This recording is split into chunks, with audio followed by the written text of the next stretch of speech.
In a previous episode, you mentioned a lot of accessibility professionals for larger sites, they usually get hired on retainer. Do users with disabilities also get hired on retainer? Is that a thing? It would be really nice if it was, but not to my knowledge.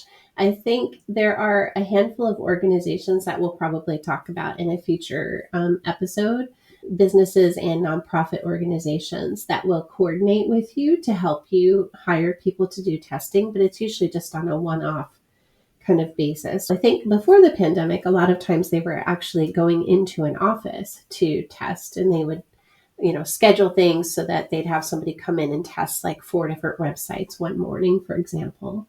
I think now a lot of it is done remotely, which is even better because, of course, there's a lot of people with mobility issues and things. We're going into an office wouldn't be the most convenient, but being able to do that remotely is really helpful.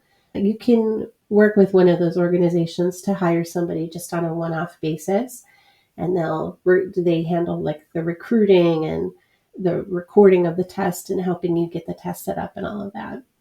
And also the other thing that's helpful is that it's testers who are trained right in how to test a website, and not just random user testing.